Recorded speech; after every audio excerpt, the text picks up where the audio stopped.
தென்காசி மாவட்ட திட்டங்கள் கடற்பகுதியை திடீர் சூறாக காற்று ஆயிரக்கணக்கான வாழைகள் சாய்ந்த தக்கணங்க நிலப்பாடு விவசாயிகள் கவலை.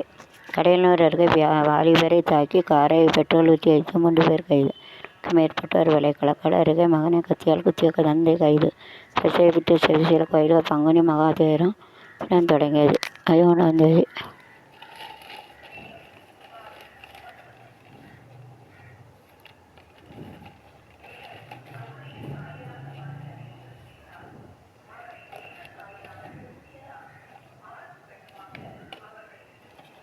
சகர்கள் அல்லவர் பஞ்சு அருணாச்சலம் வெற்றிக்கு கேரண்டி விசில் மூலம் உருவான படம். இளையராஜாவை அறிமுகம் செய்த பஞ்சு.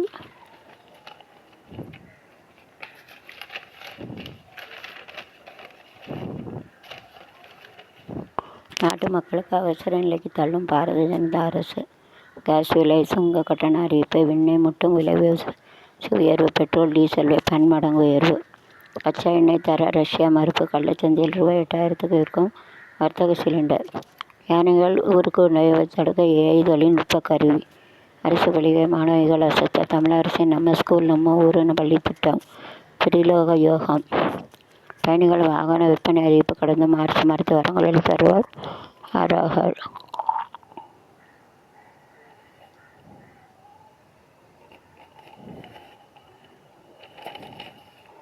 திரிலோக யோகம். திரி என்பதற்கு 3 என்று பொருள். லோசான என்றால் கண்கள் என்று பொருள். 3 கண்களை கொண்ட சிவபுரமயமாக கொண்ட பலன் இது. அதாவது ஒரு ஜாதகத்தில் சூரியன் சந்திரன் மற்றும் செவ்வாய் ஆகிய கிரகங்கள் ஒன்று கொண்டு திரிகோணம் என சொல்லப்படும் 5, 9 என்ற உங்களை அமரும் போது உண்டாகும் திரிகோண யோகம் என்று பொருள். இது மங்களமான சக்தி வாய்ந்த யோகமாகும். திரியோக யோகத்தின்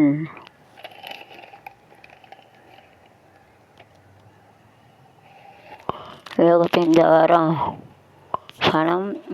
திரியோக யோகத்தின் யோகம் கிரகணங்கள் எளிதாகும் யோகம் இழந்தான். ஒன்று ஆச்சரியம். ஜோதிடம் புரியாமல் என்று அற்புத சாஸ்திரம். பல குழப்பங்கள், பல மாற்றங்கள், பல விஷயங்கள் மூலம் கண்டு கொள்வதாகும். சோதிடம் என்பதை பற்றி ஒரு முழுக்க அனுபவம் உண்டு. பாதி ஜோதிடம் எதிர்ப்பதால் குலத்தில் இருக்க கிரக காலத்துக்கு கேட்ட புதிய விஷயங்கள், புதிய அனுபவங்கள், புதிய பொருட்களை பற்றி அனுபவம் தரும். யோகம் ஒவ்வொரு காலத்துக்கும் ஒரு ஜாதகம் சூழ்நிலை மற்றும் யோகம் மற்றும் ஒரு கண்டு கொடுத்து வருங்கால இந்த சாஸ்திரம் இப்படியெல்லாம் மாற்ற பெறுக என்பது நிச்சயம் ஆச்சரியம். அதில் இந்த ஒரு தொடக்க பாதையாக இருக்கும் என்று நிச்சயம். அதில் திரிகோண யோகம் என்று சொல்லப்படுகிறது.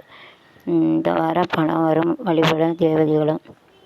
திங்கள் செவ்வாய் மற்றும் வெள்ளியில் புஷ்பம் மற்றும் இனிப்பான நித்திய வழங்கி மாரியம்மனை வழிபடுவது தன அறிவுக்கு வழிவகை செய்யும். விருச்சிகம், கும்பம், ரிஷபம் மற்றும் சிம்ம ராசிக்காரர்கள்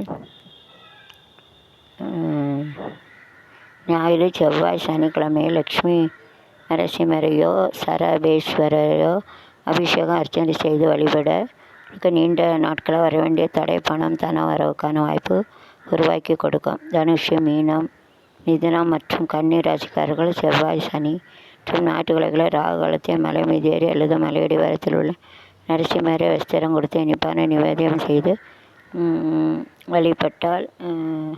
வழிபடுவதால் வர வேண்டிய தன லாபம் வர வேண்டிய மேம்படும். சூட்சுமங்க என்ன? திரிலோக யோகம் நன்றாக இருக்க வேண்டுமானால் சூரியன், சந்திரன், செவ்வாய் போன்ற கிரகங்கள் நிச்சயமாக நீசம் பெறக்கூடாது. மேலும் சூரியன், சந்திரன் மற்றும் செவ்வாய் ஆகிய கிரகங்கள் ராகு, கேது கிரகங்களில் துச்சன்ய பார்வையிலோ அல்லது இவைகளின் சேர்க்கை அமையாமல் இருப்பது நிச்சயமாக நல்ல யோக பலனை பெறும். சூரியனின் நிலை, சந்திரன் நிலை மற்றும் செவ்வாயின் நிலை வலிமைகளை பொறுத்து நற்பலன் உண்டாகும். திரிலோக யோகத்தின் பலன்கள். எதிரிகளை வீழ்த்தும் திறம் படைத்தவர்களாக ஆளுமை தருவாங்க. இந்த திரிலோக யோகம் அமையும் மிகச்சிறந்த அறிவு மற்றும் புத்திசாலி உடையவர்களாக இருப்பார். தன்னை சந்திக்க வருபவர்கள் இதற்காக தான் வந்திருப்பார் என முன்னமே அறிந்திருப்பார்கள். அரசியல்வாதிகள் மற்றும் அரசியல் தொடர்புகள் கொண்டவர்களாகவே பெரிய வாய்ப்புகள் ஏற்பட வாய்ப்புகள் உண்டு. அவர்கள் அதீத வசதி வாய்ப்பு மற்றும் செல்வ வளம் கொண்டவர்களாக இருப்பதற்கான வாய்ப்புகள் உண்டாகும். இதற்கு எப்போது யாருக்கும் ஏற்படாத எண்ணமும் சிந்தனையும் இருப்பார்கள். எந்த அளவுக்கு வசதியாக வாய்ப்பு இருந்தாலும் ஞானம் அறிவு இருந்தாலும் ஆன்மீக நம்பிக்கை இவர்களுக்கு அதிகம் உண்டாக இருப்பார்கள். இவர்கள் வீட்டில் சிலர் அமாவாசை தினத்தில் பிறந்தவராக இருப்பது வாய்ப்பு உண்டு. சிலர் விளையாட்டுத் துறையில் மேம்பட்டவர்களாக இருப்பது மட்டுமின்றி துறையில் அரிய சாதனை பெற்று பெரிய நிறைய விருதுகளை பெற்று தகுதியுடையாக இருப்பார். வேகமாக முடிவுகளை எடுப்பது மற்றும் சகோதரர்களுடன் நன்றாக சுமூகமாக பழகுவது நல்ல விஷயங்களை உண்டாகும். இவர்களின் அதிகாரமும் நிர்வாகம் இவர்களை மேம்படுத்த உயர்த்தும் என்பது நிச்சயம். இந்த யோகம் உள்ளவர்களுக்கு டெக்னிக்கல் தொடர்பான படிப்புகளை படிப்பதற்கும் டெக்னிக் துறையில் பணியாற்றுவதற்காக வாய்ப்புகள் உண்டு. துரியோக யோகம் சிறப்புடைய என்ன செய்யலாம்?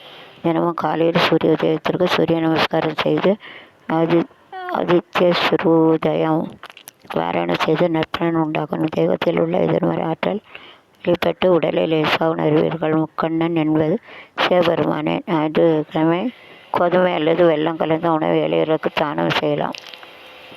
செவ்வாய்க்கிழமை தோறும் சிவசுப்பிரமணிய வழிபாடு செய்வது சிறப்பான பயன்களை அளிக்கும். கந்த சஷ்டி கவசம் பாராயணம் செய்து சிறப்பான பயன்களை அளிக்கும். செவ்வாய்க்கிழமை துவரம் பருப்பு அல்லது சிவப்பு ஆடைகளை தானமாக வழங்கலாம். திங்கள் தோறும் சந்திர வழிபாடு செய்வதும் நல்லது. அம்மாளுக்கு தீபம் ஏற்றி வழிபாடு செய்யலாம். மலர் கொடுத்து வழிபாடு செய்வது நன்மை செய்யும். திங்கட்கிழமை பச்சரிசி அல்லது பால் தானம் செய்வது மன அமைதி வழிவகுக்கும்.